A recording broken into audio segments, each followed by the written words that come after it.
guest of honor, Dr. Kohli, who is Director of Department of Ayurveda, and my dear friends. At first, let me congratulate Dr. Jawahar Shah for starting this wonderful course of fellowship and certificate course in advanced homeopathy. MUHS has been pioneering research as well as newer technologies in education, and MUHS thought that for a better education of homeopathy, we require some advanced courses in homeopathy, and therefore we have certified two different sets of courses.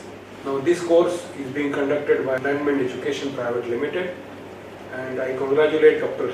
Jawahar Shah for organizing this wonderful course, where everything will be on credit-based system. There will be multiple occasions of interaction, and there will be lot more things for the normal homeopath to learn homeopathy.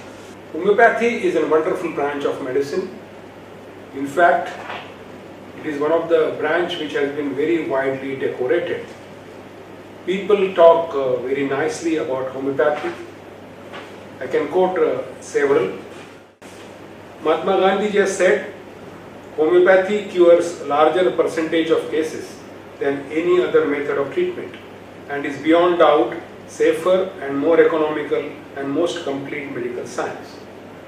Those who get cured and corrected by homeopathy, they flatter it so much that we can quote something like Mark Twain.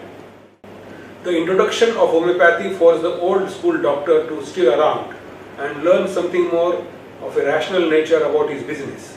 You may honestly feel grateful that homeopathy survived the attempts of allopath to destroy it.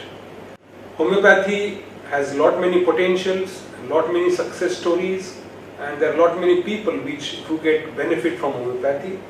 In today's era of multi-pluralism, no branch of medicine, no faculty of medicine can claim that they can cure everything. So under these circumstances, it is imperative that we take best of every pathy, and therefore whatever available in one of the pathy has to be utilized for treating mankind. If some pathy has something best in one of the branches, one of the patients, one of the groups, then obviously we should take shelter of that pathy, and therefore no pathy can claim that they can cure everything. Homeopathy has several such advantages where they have been seeing that such things exist. In addition, homeopathy is entirely different type of medicine. In rest of the branches, we treat disease, whereas in homeopathy, we treat a patient.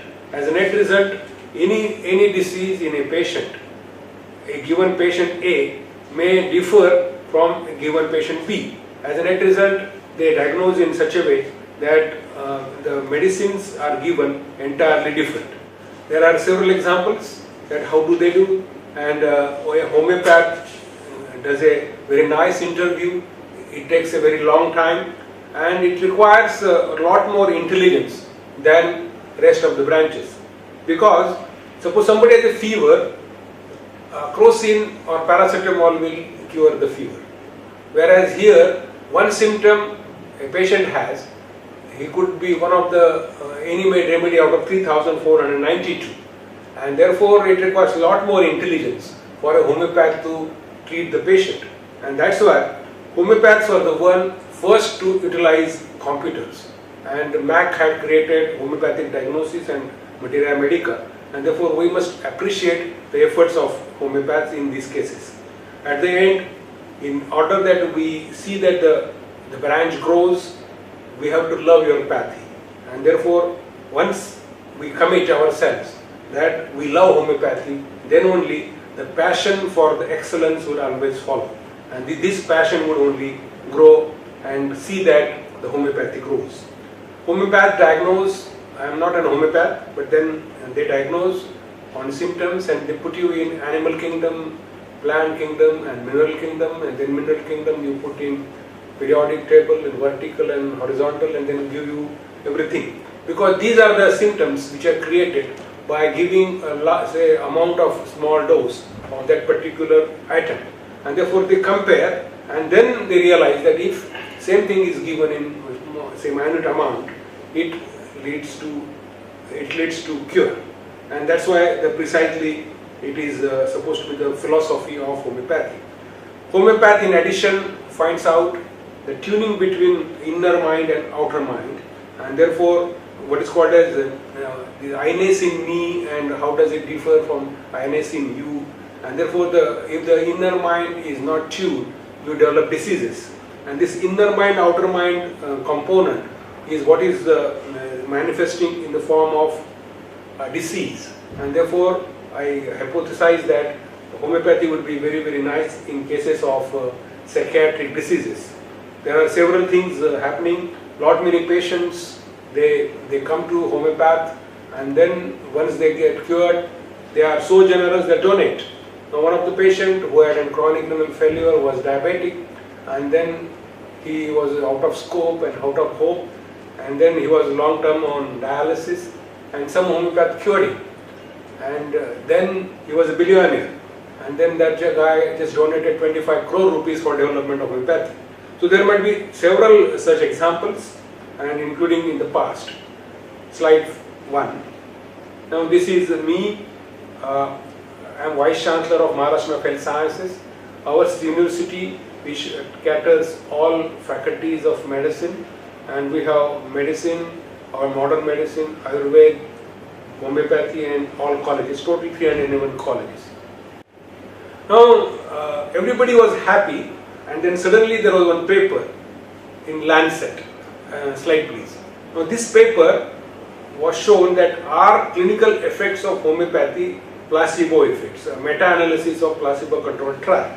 And suddenly this paper gave a sort of a pessimism to all homeopathy, and therefore, but it was a meta-analysis of say more than 89 clinical trials. Slide please. And therefore I think it is out of place to go into pessimism, and because suppose you see this slide. Now this slide shows you meta-analysis of all those trials, and because overall number of trials which were against homeopathy were more, and therefore the conclusion was that homeopathy is placebo effect. But then what is important is we are not looking at the field part of glass. The field part of the glass shows that there are several studies, in this chart more than say 30 to 40% of studies, they show that homeopathy works.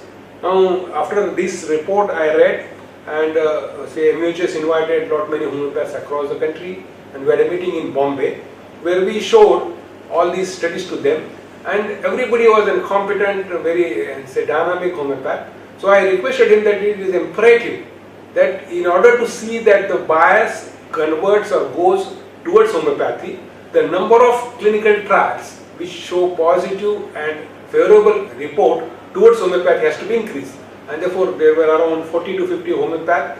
I requested them that we should have a multi-center clinical trial, and it could be done very fast, and therefore this homeopathic trial would add in favor of homeopathy, and therefore then this whole pessimism will go away.